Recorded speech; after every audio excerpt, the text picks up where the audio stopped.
আসসালামু আলাইকুম। প্রিয় দর্শক সবাই কেমন আছেন? আশা করি সবাই ভালো আছেন।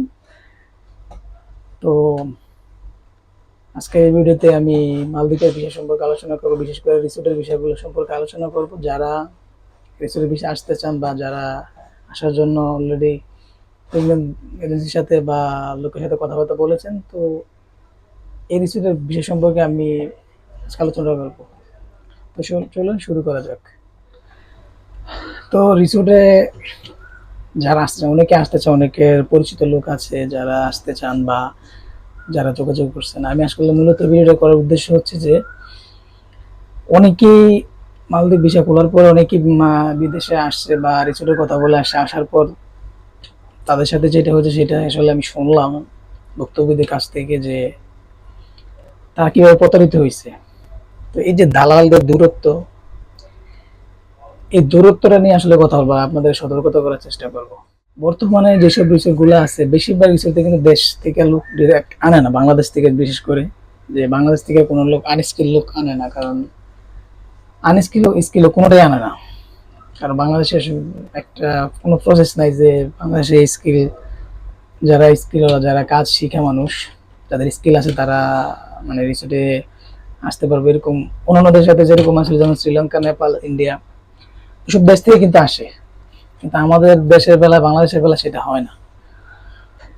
কেন হয় না সেটা হচ্ছে পরের বিষয়। কিন্তু এখন কথা হচ্ছে আমরা বাংলাদেশি মানুষ যারা রিসোর্টে আসতেছেন, বিভিন্ন এজেন্সি আছে বা বিভিন্ন লোকজন আছে আপনাদেরকে বলে যে 6 লাখ টাকা রিসোর্টের বিষয়ে, 5.5 লাখ বা 7 লাখ, কারো কাছে 10 লাখ, 8 লাখ। তো এরকম অনেক ধরনের কথা বলে। তো অনেকে আসছে না। তো আসলে এটা একটা, আমি বলবো যে এটা একটা প্রতারণা। যারা এই এই প্রতারণা পা দিয়েছেন তারা হয়তো আসার পরে বুঝবেন, আর যারা এখনো মানে আসতে চাচ্ছেন তারা একটু আমার এই ভিডিওটা দেখবেন, দেখে তারপর সিদ্ধান্ত নেবেন। কথা হচ্ছে 6 লাখ থেকে 7 লাখ টাকা কখনো রিসোর্টের বিষয় এখন কমপক্ষে আসা যাবে না। এরা যারা যেটা করতেছে সেটা হচ্ছে কি, রিসোর্টের কথা বলে আনার পরে গেস্ট হাউসে রেখে দেয়, খাওয়ায় থাকায়, তারপরে একটা মানে রিসোর্ট, যেখানে যে রিসোর্টের ঘর বাড়ি তৈরি করেছে কনস্ট্রাকশন কাজ, ওখানে সাপ্লাই দেয়। যেমন তাও তো বলতে পারবে যে রিসোর্টে পাঠাইছে। এরকম যেমন একটা পুরান রিসোর্ট, ওখানে কিছু কাজ আছে ওখানে পাঠায়। আবার অনেকেই করে কি, যে চলতি রিসোর্ট ঠিক আছে, রিসোর্ট ঠিক আছে, কিন্তু রিসোর্টে আপনার ক্যাজুয়াল হিসেবে লোক নেয়। যেমন যেটাকে বলে আমরা যে মানে আপনার পার্মানেন্ট না, যেমন বলা হয় যে 3 মাসের জন্য বা 6 মাসের জন্য। এখন আমার কথা হচ্ছে এই যে বাটপাড়িটা ওনারা করে, যে এখানে আনার পর এই যে ক্যাজুয়াল হিসেবে রিসোর্টে লোক দিলে, তাহলে আপনাকে ওনারা বলতে পারবে যে রিসোর্টে তো পাঠাইছি। কিন্তু কথা হচ্ছে কি, আপনি রিসোর্টে পাঠাইলেও আপনি কিন্তু ওই যে রিসোর্টের পার্মানেন্ট স্টাফরা যেই ফেসিলিটিটা পাবে আপনি কিন্তু সেটা পাবেন না ক্যাজুয়াল হিসেবে আনলে। তো অনেকের আসার পর 6 লাখ টাকা, 7 লাখ টাকা, এমনকি আমি এমনও শুনছি যে 10 লাখ টাকা, 12 লাখ টাকা পর্যন্ত নেয়। আর অনেকের আবার আসার পর, এদেশে আসার পর চাকরি দিতে পারে না, বা গেস্ট হাউসে বসায়া শোয়ায়া খাওয়ায় দালাল গুলা। তারা কাজে পায় না। এমন লোক আছে যে 7 মাস আসছে, যে একটা কোথাও কোনো কাজে মিল পায় না, কিন্তু 7 লাখ 8 লাখ টাকা দিয়ে মালদ্বীপ আসছে। তো এইসব কথা যারা বলবে, আমি যারা দেশে আছেন বা আসতে চান তাদেরকে বলবো যে আপনারা এই ফাঁদে পা দিবেন না। কারণ আপনার লাইফটা নষ্ট। এখানে 7 লাখ 8 লাখ টাকা দিয়ে আপনি আসার পর যখন আপনার চাকরি থাকবে না, আপনার চাকরির কোনো গ্যারান্টি থাকবে না, আইসা বসে থাকতে হইব। তো এটা আসলে আপনার জন্য একটা বোঝা হয়ে যাবে। তো এইগুলাতে আপনি ফাদারে পারবেন না। যদি কোনো আত্মীয় স্বজন কারো মাধ্যমে যদি আসতে পারেন রিসোর্টে, তাহলে আসবেন। আর এখানে আমি যেটা জানি যে আপাতত রিসোর্টে আপনার এখান থেকে লোক নেই। যেমন কেউ যদি এখান থেকে ঢুকতে চায়, হয়তো দালালের মাধ্যমে কিছু টাকা দিয়ে হলে ঢুকতে পারে।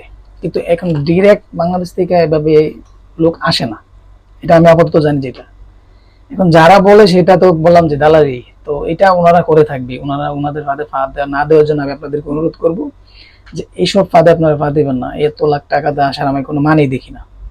যদি আবার সম্ভব হয়, যদি সম্ভব হয় যে এখানে আসার পর পরিচিত লোক থাকে, তাহলে যদি আপনি কোনোভাবে যদি রিসোর্টে যোগাযোগ করে বা কারো মাধ্যমে টাকা দিয়ে ঢুকতে ঢুকতে পারেন। কারণ আমরা বাংলাদেশি লোকেরা আপনার ওরকম ভাবে চাকরিটা পায় না টাকা ছাড়া। তো যাই হোক, একটা কথা হচ্ছে এটা পরের কথা, পরের স্টেপ। কিন্তু আগে যারা আসবেন তারা এইসব বিষয়ে আসা দরকার নেই। এইসব বিষয় যদি আপনার কেউ যদি বিষয় কথা বলে 7 লাখ 8 লাখ টাকা রিসোর্টের কথা বলে, আপনি গ্যারান্টি আপনি যে একটা ধোকা খাইতে যাচ্ছেন। আমি আগে বলতেছি, এটা এটা আমার এক্সপিরিয়েন্স থেকে বলতেছি, যে আসার পরে বুঝবেন আমি হয়তো বলছি, হয়তো বলবেন যে আসলে মিথ্যা কথা বলছি, এরকম সেরকম না, কিন্তু আসার পরে বুঝবেন, কিন্তু আমি আগ থেকে বলে দিলাম।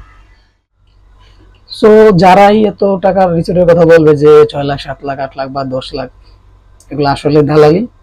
এখানে বেনিফিট আপনার কিছুই হবে না, ওনারা মাঝখান থেকে ওনারা শুধু ওনাদের ফায়দাটা লুটবে, এতটুকু। তো আসার আগে আসলে আপনারা এই ব্যাপারে অনেক, এই রিসোর্টের ব্যাপারে অন্যান্য নর্মাল বিষয়গুলো কিন্তু অনেক দাম কম, যেমন 3 লাখ 3.5 লাখ বা 4 লাখের মধ্যে নেয় দালালি করেও, কিন্তু রিসোর্টের বিষয়ে কথা বলে আপনার অনেকেই এটা ভাবে যে রিসোর্টে একটা ভালো ফেসিলিটি পায়, বেতন একটা ভালো একটা বেতনের ব্যবস্থা আছে, তো সেই জন্য অনেকে আসলে এটার দিকে ঝুঁকে বেশি।